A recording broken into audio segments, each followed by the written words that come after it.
A short analysis of T.S. Eliot's The Dry Salvages. A summary of a classic Eliot poem by Dr. Oliver Tyrrell. Air was the loose elemental theme of Burnt Norton, earth the element of East Coker. In The Dry Salvages, the third of T.S. Eliot's 4 quartets, we find ourselves among a different element, water. The Dry Salvages, as Eliot's note tells us, is probably derived from the French Les Trois Sauvages, and is a small group of rocks off Cape Ann in Massachusetts. In this poem, Eliot further analyses and explores a number of themes including Christianity and divination, the future, and the past, using water as a chief symbol. You can read The Dry Salvages here. We begin the first of the 5 sections of The Dry Salvages with what we might style a comparative analysis of the river and the sea. The strong brown river, the Mississippi, which is untamed and intractable, and has served as a frontier and as a conduit for commerce. But unlike the river, which is within us, the sea is all about us. The river is a god, but the sea has many gods and many voices, a polytheistic force of nature. The first half of the second section of The Dry Salvages constitutes one of the most virtuosic movements in the whole of 4 quartets, written as a variation on the sestina form where the same rhymes are used across all 6 stanzas.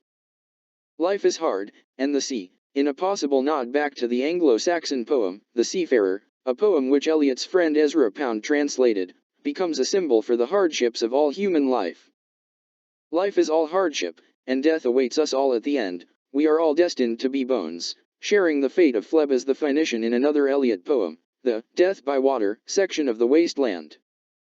But unlike Phlebas' death in that earlier poem, in The Dry Salvages there is hope in the form of the Annunciation, that is, in the Virgin Mary and in Jesus Christ. The second half of this second section then contemplates the past, and rejects the Whiggish idea that the only purpose served by the past is as a means to get to the present, to progress and evolve, in other words.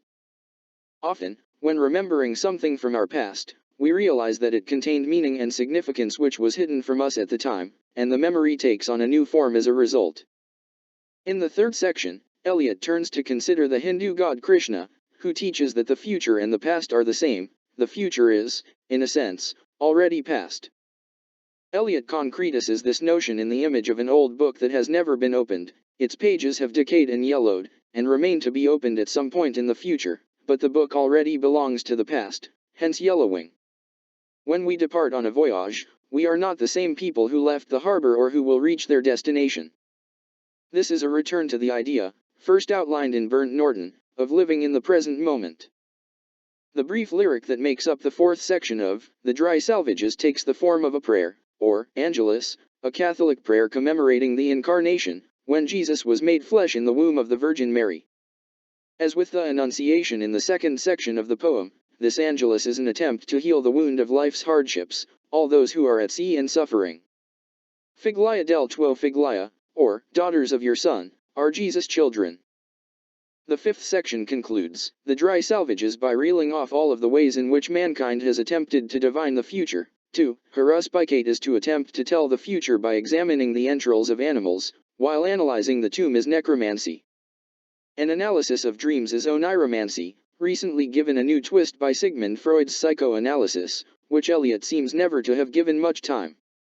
So long as the world remains confusing and unpredictable, and the future uncertain, such acts of attempted divination will continue. This is something that preoccupies the characters of Eliot's The Wasteland too, with its sibyls, clairvoyants, prophets such as Tiresias, and bankers and merchants endeavoring to predict the financial future on the stock markets. But no, Eliot concludes by saying that, like the saint, we need to step outside of time and the temporal and gain a sense of the eternal and timeless. The Dry Salvages concludes with the intimation that such knowledge may be beyond most of us, who simply live without ever having attained this sense of the eternal, before dying and nourishing the earth, a nod back to East Coker and those simple peasants who lived, married, died, and fed the earth with their remains. We might ask, twisting Gerontion's lines, before such knowledge, what forgiveness? As ever with Eliot's poetry, especially his later work, there can be no easy answer to this question.